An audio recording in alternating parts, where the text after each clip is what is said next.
The other thing that I wanted to kind of cover is the symptom tracker and when to stay home. So we're going to talk a little bit about this. With the symptom tracker, we want to make sure that you're getting that filled out every day, whether you're in school or learning virtually that day. That's really important to help us with tracking to see if anybody was a close contact of anyone that might test positive or anything else that might happen. And it just helps us keep good records, and it helps with keeping those good records. It helps us stay open. So it's really important that that gets filled out every day. And that does include, this is really important, for making sure that's filled out for students that are learning virtually. So even though you might not be physically in the building, it's important that you fill out that student tracker form. And really that student tracker form will just go down to talking about whether or not you have any symptoms and whether or not you should come to school. So it kind of helps you figure that out.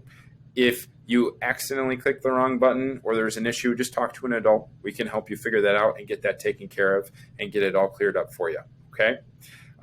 If you have symptoms, 2 or more symptoms, you need to stay home. It's really important that you do stay home.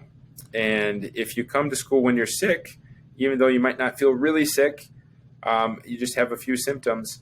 If you come to school, you could, by accident, spread COVID, and that could shut us down again, and it could make it harder for us to be able to open back up. So please, please, please, we will have lots of opportunities for you to learn from home and to participate virtually or even asynchronously and doing the lessons at a time that's better for you. There's a lot of different options that we've been working through with this virtual learning that you can still do even when we are face-to-face. If you have symptoms, stay home and use some of those other options, okay?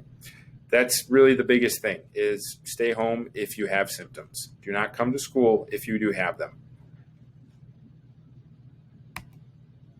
This chart kind of helps break it down a little bit more. If you're still wondering what that looks like and when to stay home and who should stay home and who's sick and who's not sick, this will kind of help break it down a little bit more. Remember, if you have any of those symptoms, it's really important that you do stay home and do your best to participate virtually.